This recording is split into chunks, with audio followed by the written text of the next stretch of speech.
Welcome back to Everything Embedded. This is the next video in the series where we're working on this programming fixture for some ultrasonic boards that I have at work. In this video, we're going to be going over the part placement, which is where all the parts go on the board. So we're not actually going to be routing anything, but just getting everything placed to make the routing as easy as possible when we get there. I'm also going to go over how to do all the silkscreen labels and how to make these cool large labels for the operator to see. So where I left off last time, we had imported all of the footprints from the schematic into our board, and now we're ready to get started doing some layout. I went ahead and did a bunch of board setup. So under File Board Setup, there's a bunch of options in here for editor layers. So I went and turned off a bunch of drawing layers that we didn't need. I'm going to turn one drawing layer on since we're going to need to make a couple helpful drawings to help us with layout. I also went and added the inner layers in here by going into the physical stack up and finding this as a 4-layer board.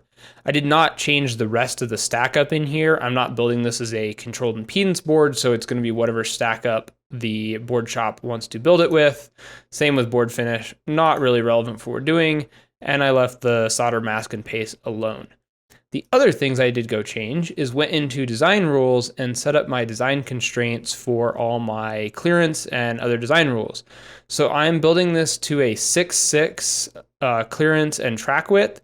I'm actually not going to have many tracks that small. It's best to not push the limits of your fab. However, I like to set 6'6". Pretty much any shop nowadays can do that.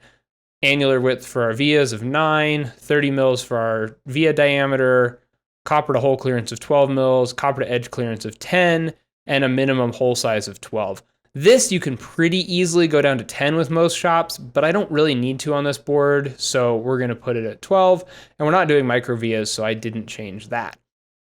The next thing I always go set up is my net classes. So in here, I always go and define a default class and a power class. You may have multiple classes for different controlled impedance, that sort of thing. But in this case, I just have 2. For my default, I have 8 mil clearance, 8 mil track width. And for the power, we're using a little wider track. Most of our power is going to be planes, but for areas where we need traces for power, this will be what we're using.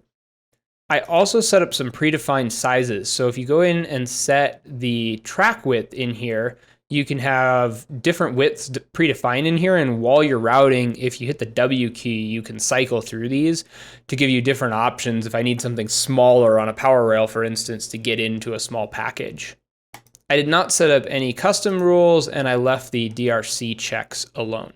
So that pretty much covers all of the board setup. The next thing I want to do is go in and change some of the colors for some of the nets.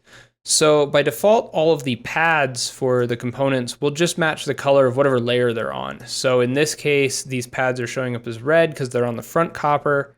And if I flip it to the back, we get the blue because they're on the back copper. And normally for most of our signals, that's fine. However, I like to give the power nets all different colors to help tell them apart, as well as our ground. It makes it a lot easier when you're looking at pins to see which ones need to be hooked up while you're routing signals versus which ones are just power and can be ignored. So to do that, you go into the nets and double click on the color. And then I like to just grab the defined colors here, and we're going to give the 8.2 volt raw a light blue. We'll give the 8.2 volt itself a slightly darker blue. And then I'll give the 3.3 volt a red, 5 volt a magenta, and make sure we give ground a green. And now that highlights the rat's nest. If we want the pads to be displayed, we can go to net colors all, and that will now display the colors on all of the pads. So that makes it really easy to tell which pins are particular nets, particularly for ground and power, since I usually don't hook those up until somewhere near the end. The next thing to do is to draw our board outline. This defines where the outer extents of our board will be and will help guide us as we place parts. So for the board outline, I want to make sure I'm in millimeters because I'm going to be doing most of my dimensioning in metric. And then I'm going to set a pretty coarse grid of about 5 millimeters to make it easier to do this from ways out. And then I'm gonna hit the space bar, which resets this dx dy to be at a 0 point. And I'm targeting to make this board about 160 by 80. This may change once we start placing parts. I may need to make it a little bigger, but that's gonna be our target size to start with. So now we have a board outline. Next, what I'm gonna do is take all of the components and move them out of the outline area. I wanna start with this being kind of free. And then as we grab these, we'll pull them in and place them roughly where we want. To help keep things a little bit more symmetrical, I'm gonna go and put some marks on the user drawings to help us kind of center and line things up. And then I can always delete these out at the end. So since I know my board is 160 millimeters wide, and I placed a 0 point over here, I can go look at my DX indicator and see that that is an 80. And place this across at 40. So that'll give me a kind of crosshatch here just to see where things are, because I want to make sure some of the stuff like our USB connector ends up roughly centered on the board. Now that I have our outline established, we can start placing some components. So the first one I'm going to grab is the Raspberry Pi Pico. So I just click on it, hit the M key, which allows me to move it. And we're gonna set it roughly here. And it looks like my grid is a little too tight. During placement, I like to go with a pretty coarse grid because it makes it easier to align things. So I'm gonna stick with a 1 millimeter grid. I can always change that grid setting as we go if I need to put things a little tighter together. But I'm gonna place this right here and leave the USB port just overhanging so it will be able to connect. So the next thing would be to place things that go around this that aren't super critical. So our debug header, since the debug port's down on the bottom here, we're gonna place that relatively close.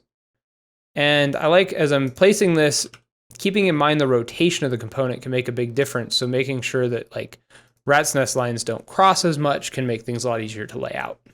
Really, most of the work in layout is in the placement of components if you're doing placement well. Having things placed well makes routing much, much easier when the time comes. So at this stage of placement, I've put together a really rough placement of a lot of the less critical items. And then I went through and made some drawings. So for each of the ultrasonics, for where the pogo pins need to go, I went and created a drawing based on the design I have on one of the drawing layers. And then I went and placed each of the pogo pins in the correct spot on the drawing. So this gave me a easy way of getting these laid out. And then I also went through and just did a really rough placement of all of the other sections. So for instance, here we have the boost regulator. So I just went and kind of put all the parts in the right spot on the board. I'm not really focused on getting them in the right orientation at this point. It's just getting them in the general area. So that way when I'm working, I'm not scattered all over the board trying to grab parts. So I've got the boost converter here. We have the op amp pieces are placed here. Each of the attenuator sections is placed over here. We have the button and the LEDs placed, and the Raspberry Pi Pico and some of the other pieces. So once again, this is just about getting a really rough layout in place, kind of where do we want things generally, and to get an idea of how big everything's going to be. And then I can go in the next step and select this. I can move the whole group around and get all the individual pieces put where we need them to go. At this point, I've gone through and really tightened up the layout a lot. So I went in and did a little pin swapping to make these traces all run straight through to the ESD protection diodes. I cleaned up the buttons and diodes a little bit so we can fit some silkscreen around them.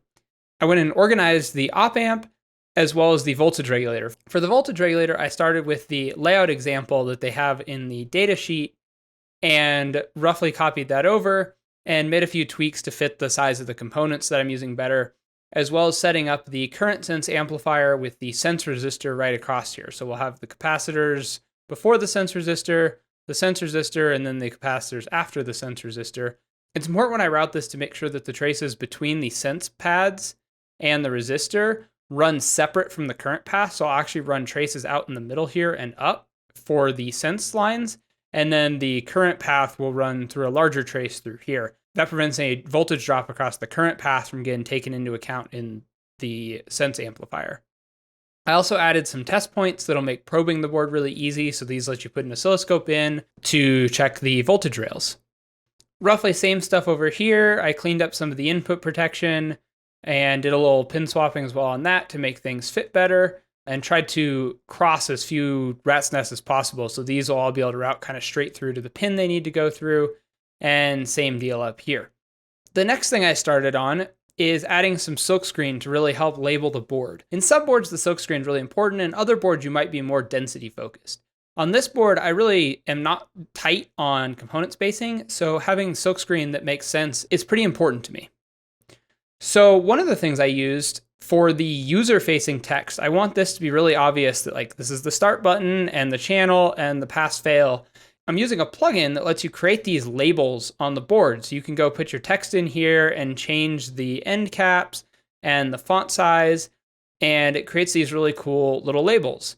These plugins are a new feature in KiCad 6 where you can go to the plugin and content manager, and the particular one I'm using for this is called KiBuzzard. And so this plugin is really cool for generating these really nice looking labels for your designs. Next, I'll go through and clean up the silkscreen for all the reference designators. So I'm going to have to do a little bit of rearranging of the components and fit all the silkscreen in here.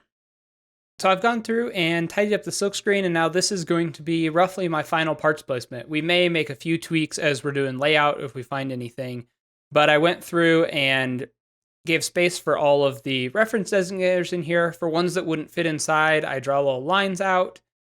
Same in here, we have kind of like a line going in here to show this part since the silkscreen wouldn't fit. But the goal is to make it really clear and easy to find all of our silkscreen. The other thing that I make sure I do when I'm laying out reference designators is try and put as many as possible all running horizontal across the board so they're upright. It makes it a lot easier to read. Some of them it's okay if they're on their end, but they all need to be legible from the same direction.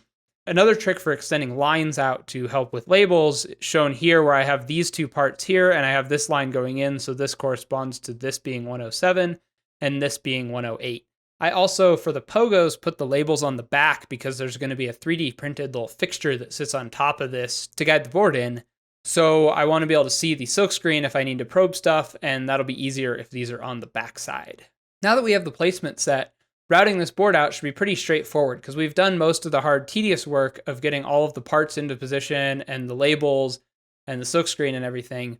So now all we have to do is just hook everything up, which we've made easy by doing a really smart layout. So that's going to be it for this video. Be sure to subscribe for the next one where we'll go through all of the layout and get this board finished up.